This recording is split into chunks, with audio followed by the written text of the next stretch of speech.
Hello friends, welcome to defence matrix. आज हम बात करेंगे स्पाइस बॉम्ब्स की और साथ ही साथ डीआरडीओ के स्मार्ट एंटी एयरफील्ड वेपन और डीआरडीओ सॉ की। तो स्पाइस का फुल फॉर्म होता है smart precise impact cost effective. तो ये इलेक्ट्रो ऑप्टिकल और जीपीएस गाइडेड किट है जो कि एयर ड्रॉपेबल अनगाइडेड बॉम्ब्स में लगाई जाती है और उनको प्रिसीजन गाइडेड बॉम्ब बनाया जाता है। तो ये एक कॉस्ट इफेक्टिव सॉल्यूशन है जिसमें आपको स्पेशल प्रिसीजन गाइडेड बॉम्ब्स नहीं चाहिए होते हैं। आपके पास चाहे 500 किलो का बॉम्ब हो, 1000 किलो का बॉम्ब हो, उसमें आप इस किट को लगाकर उसे प्रिसीजन गाइडेड बॉम्ब बना सकते हैं। तो जो स्पाइस बॉम्ब्स हैं वो ज़्यादा एडवांस है किसी दूसरे इलेक्ट्रो ऑप्टिकल गाइडेड बॉम्ब से, जैसे कि GBU-15 हो गया, क्योंकि ये कंबाइन करता है सैटेलाइट गाइडेंस को और इलेक्ट्रो ऑप्टिकल गाइडेंस को। तो सैटेलाइट गाइडेंस का फ़ायदा ये होता है कि अगर आपका जो टारगेट है वो कैमोफ्लेज्ड है, यानी कि अगर उसे छुपा कर रखा गया है, और दूसरी चीज़ कई सारे टारगेट हैं और वेदर ख़राब है, तब भी ये टारगेट को हिट कर सकता है। इस एबिलिटी को बोलते हैं ड्रॉप एंड फॉरगेट।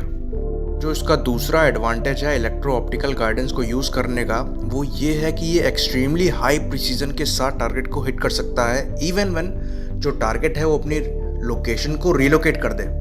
और साथ ही साथ जो सर्कुलर एरर प्रोबेबल होता है सैटेलाइट गाइडेड म्यूनिशंस के कंपैरिजन में, वो कम हो जाता है। तो ये दोनों टेक्नोलॉजी को और गाइडेंस सिस्टम को मिलाकर यूज़ करने के फ़ायदे ये हैं।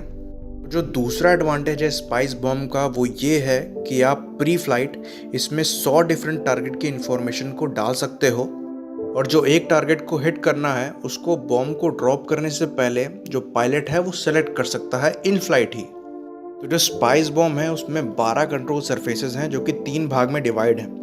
पहला जो आपका एकदम फेस पर रहता है, दूसरा मिड बॉडी, तीसरा टेल पे।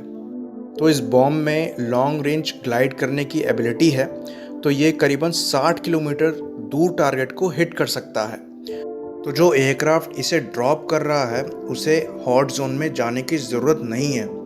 यहाँ हॉट जोन से मतलब है जहाँ पर एक्चुअल टारगेट है और जहाँ पर एयर डिफेंस सिस्टम्स हो सकते हैं। तो ये स्टैंड ऑफ डिस्टेंस से ही बॉम्ब को ड्रॉप कर सकता है और जो खतरा है उसे कम कर सकता है। अगर स्पाइस बॉम्ब्स के वेरिएंट की बात करें तो इसमें 3 वेरिएंट हैं, जिसमें एक स्पाइस 1000 है, एक स्पाइस 2000 है और एक स्पाइस 250 है।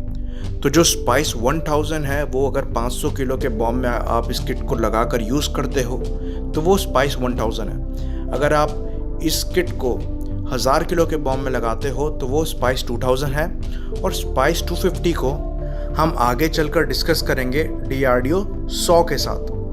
तो जो स्पाइस 1000 है उसकी जो रेंज है वो अराउंड 100 किलोमीटर्स की है। तो अब चल के समझ लेते हैं कि ये यूज़ कैसे होता है। पहले स्टेप में क्या होता है कि जो अनगाइडेड बॉम्ब्स होते हैं उसमें स्पाइस गाइडेंस किट को लगाया जाता है। तो दूसरे स्टेप में क्या होता है कि जो टारगेट की इंफॉर्मेशन होती है उसको बॉम्ब की मेमोरी में डालते हैं। तो मैक्सिमम 100 टारगेट की इंफॉर्मेशंस को बॉम्ब की मेमोरी में डाला जा सकता है। इस इंफॉर्मेशन में टारगेट की इमेजेस होती हैं और जियोग्राफिकल कोऑर्डिनेट्स होते हैं। तो तीसरे स्टेप में जो बॉम्ब्स होते हैं उनको स्ट्राइक एयरक्राफ्ट में लगाया जाता है। इसमें स्पेशल पाइलॉन्स लगे होते हैं जो कि बॉम्ब को कॉकपिट से कनेक्ट करते हैं। जैसे ही आपका जो स्ट्राइक एयरक्राफ्ट है टारगेट की तरफ पहुंचता है, जो बॉम्ब है वो जो भी कुछ देखता है, जो भी इमेज देखता है, वो फीड करता है पायलट को या वेपन सिस्टम ऑफिसर को। अगर आपका ट्विन सीट वाला एयरक्राफ्ट है जैसे कि Su-30 MKI हो गया, जिसमें पीछे आपका वेपन सिस्टम ऑफिसर बैठता है जिसे वीसो कहते हैं, तो ये इन्फॉर्मेशन या तो उसके पास जाएगी, या तो अगर सिंगल सीट एयरक्राफ्ट है जैसे कि मिराज 2000, उसमें पायलट को जाएगी। तो इस इन्फॉर्मेशन पर बेस्ड पायलट टारगेट्स को सेलेक्ट करता है और बॉम्ब को फीड कर देता है। के बाद बॉम्ब तैयार हो जाता है रिलीज़ होने के लिए। तो एक बार आप बॉम्ब को रिलीज़ कर दें, उसके बाद ये जो बॉम्ब है वो अपने टारगेट को ढूंढने लग जाता है उस पर गिरने के लिए। तो ये भी कई तरीके से हो सकता है, तो इसको समझने की कोशिश करते हैं। तो पहला तरीका तो ये है कि जो CCD इमेज है या फिर इंफ्रारेड इमेज है उसको मैच किया जाता है। यहाँ पर CCD का फुल फॉर्म है चार्ज कपल डिवाइस। तो ये चीज़ मैंने एक्सप्लेन करी थी LCH के वीडियो में, जिसका लिंक मैं डिस्क्रिप्शन में डाल दूंगा। तो जिसको समझ में ना आ रहा हो या समझना हो वो वहाँ जाकर देख सकता। तो यहाँ पर जो CCD और इंफ्रारेड इमेजेस हैं उनको मैच किया जाता है जो पहले से आपने टारगेट इन्फॉर्मेशन में इमेजेस डाली हों उनसे। उसके बाद जब इमेजेस मैच हो जाती हैं तो जो बॉम्ब है वो अपना फील्ड ऑफ व्यू को अलाइन करता है टारगेट के साथ उस पर गिरने से पहले।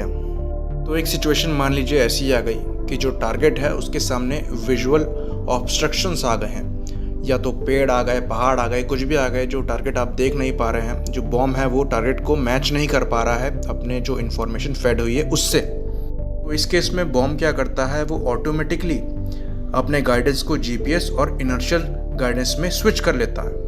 तो इसमें क्या होता है कि जो ज्योग्राफिकल कोऑर्डिनेट्स हमने डाले होते हैं इसमें सेकंड स्टेप में, और जिनको फाइनली पायलट सेलेक्ट करता है ड्रॉप करने से पहले, ये बॉम्ब उस पर बेस्ड टारगेट की लोकेशन पे जाते हैं GPS को और इनर्शियल गाइडेंस को यूज़ करते हुए, और वहीं पर ड्रॉप हो जाते हैं। तो एक और तरीका है बॉम्ब को गाइड करने का।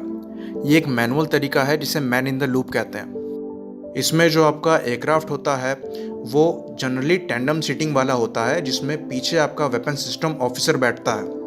इसमें क्या होता है, जो पीछे वेपन सिस्टम ऑफिसर बैठता है वो बॉम्ब को मैनुअली गाइड करता है उसके सीकर की इमेजेस को देखता हुआ, और अपने एयरक्राफ्ट में जो स्टिक है उसको यूज़ करते हुए। तो इसकी जो एक्यूरेसी है वो पूरी वेपन सिस्टम ऑफिसर की एबिलिटी पे डिपेंड करती है। तो बात करेंगे हम स्पाइस 250 की। तो जो स्पाइस 250 है वो स्पाइस फैमिली का सबसे छोटा बॉम्ब है, और ये कोई किट नहीं है, ये पूरा एक ही स्ट्रक्चर है। तो जो इसका वज़न है वो 113 किलो का बताया जाता है, और इसकी रेंज करीबन 100 किलोमीटर की है। तो स्पाइस 250 में जो टेक्नोलॉजी यूज़ हुई है टारगेट एक्विजिशन के लिए, उसे ऑटोमेटिक टारगेट रिकॉग्निशन कहते हैं।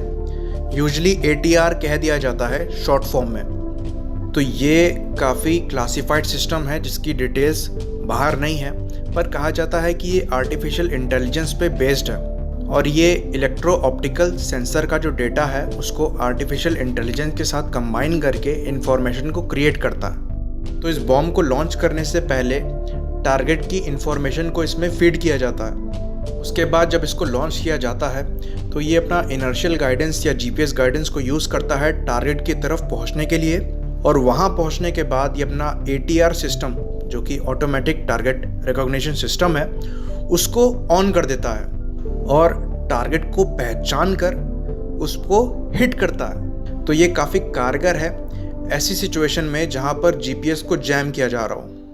तो बात करेंगे हम DRDO के स्मार्ट एंटी एयरफील्ड वेपन की, जिसे DRDO 100 कहते हैं। तो इंटरेस्टिंगली जो DRDO 100 है उसकी जो रिजेम्बलेंस है वो स्पाइस 250 के साथ अनकैनी है। इवन अगर परफॉर्मेंस नंबर की बात करें तो जो रेंज है और वज़न है वो भी ऑलमोस्ट सेम है। पर जो प्रोजेक्ट है उसको अप्रूव किया गया था 2013 में, और पहला सक्सेसफुल टेस्ट हुआ था मई 2016 में।